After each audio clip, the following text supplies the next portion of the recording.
first superset for your week 2 upper is a squat with a banded fly. This is actually also a Carmel move, but this is one of my favorites because it really makes you focus on stability, on balance. So you'll start with your band. You're going to drop down into a squat, arms out, and then I want you to pull the band apart while you come up onto your tippy toes. The idea is to try and do this very stably, if that's a word. Stand. So up, rip the band apart, bring it towards your chest, come up onto your tippy toes. All about the breathing. You're gonna pair that one with, it's called under the gate push up.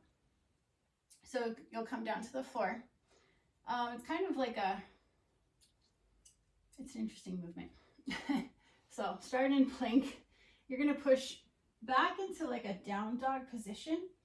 And from here, you're going to imagine like you're gonna go under a gate, pull up into plank, push back into down dog, under the gate, and up. So it's like a little circular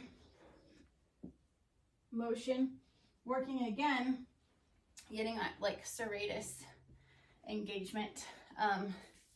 So you've practiced a little bit, you should be familiar with the serratus push-ups from the other day. So this is kind of taking it to another level. So that's your first superset. Okay, the ball pikes are kind of like what I showed you the other day, only I showed you the more advanced move. So depending on how that went in your total body, if you chose to do the pikes, you can, in this workout, instead do the L, or vice versa, or just stick with pikes. If you're able to do the L, and you can practice trying to come away from the wall. So anyways, I'll show you the versions you can try. This time away from the wall, if you're gonna do pikes though.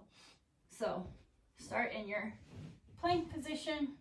You're gonna pike your hips up, make sure your head comes down in between your arms and come down. So up, and be sure to push yourself away from the floor. Don't let your elbows go out, lock them and pull them in. So up, if you want to do the L, which away from the wall, that would be more advanced. You can try, see how you feel. Up. Really press your foot into the ball. So all versions, you decide which one you're at. Each one will help you develop the stacking ability and balance you'll need to do it. You're gonna pair with this dips. So I don't want you to do the kind that you do on the edge of a chair, like this.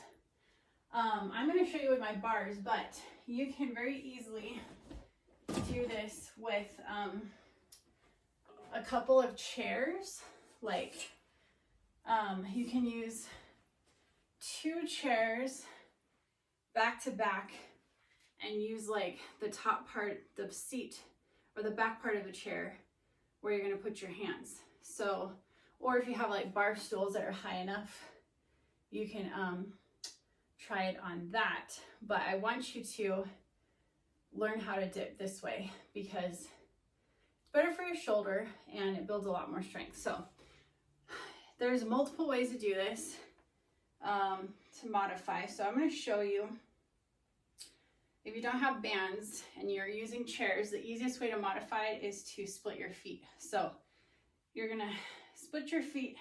Be sure you sit upright. Don't like sink down on the chairs like that. You're going to push yourself up tall, pull your ribs in, and you're going to use your legs to help you take some of the weight off. So you control how much heaviness, I can't think today, how much weight you're going to take on your arms. You take away a leg, of course, going to be harder. You take away both legs, now you're full body weight. So that's our goal, is to get you to that point. So we kind of have to see where you're at starting, and you pick the degree. Again, just be sure you keep your right form, keep the degree of difficulty, okay? Again, 2 chairs back to back.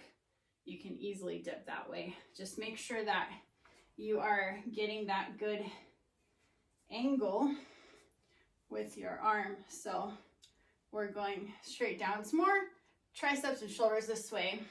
If you were to pike up and do it, it is more chest, but I want you to work more your actual delts and tris. So not so much chest with that. Okay, so that's your second superset, ball pikes, whatever version, and dips that I just showed you.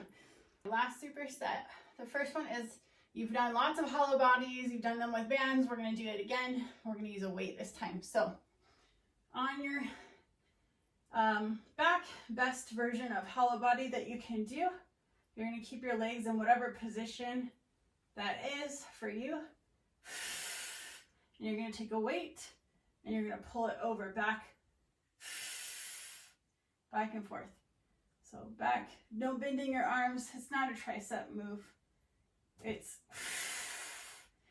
for your back, okay? That one, and then you're going to pair it with, let me double check my notes. Scissor kick up. Oh, okay. So you've been practicing the L with the ball against the wall. Now it's time, when you're ready for this, again, you can substitute whatever modification you want until you feel comfortable. But I want to show you how to scissor up to handstand, like I showed you, in fact, I think in the first video for this workout or this month, but scissors. So you practice before your L switches, right? Like that. So now our goal is, you're gonna start in your hollow body. We're gonna take a foot out. You're gonna drop down, kick up, and try to let the other leg follow up. So if you're only at a point where you can only bring it up to there, that's fine. But I want you to try and practice away from the wall as best you can. You can do this against the wall until you feel comfortable. And again, practice both sides. Again, I'm better on one side more than I am the other. You can see that's not my good side. So I have to, for me, that side is regressed, scaled back until I can, you see, and I pulled 2 up, so too hard. So again, pull away from the wall, because I also want you to practice falling. The way that we, before when we were doing our little cartwheels, right? That's so you can feel comfortable falling. So let's try it again. We go up, we start to try to come out of your handstand to the side. Try practicing falling out on purpose to the side. All right, so doing that is gonna help you feel more confident pulling away from the wall. I do think you can, and that you're ready, you have the strength. So for handstands, really, it's more a matter of mental block. So you have to convince yourself, if you can do it against the wall, you can do it away from the wall. Okay, so keep practicing. Enjoy the month of November. I think that at the end of the month, especially with these particular workouts, and also you can mix up your leg workouts from the other month. Feel free, that we're not doing the same thing every single week for a month. But the other ones, these ones you can stick with, because it will help you with your handstand goal. Okay, so any questions, to let me know.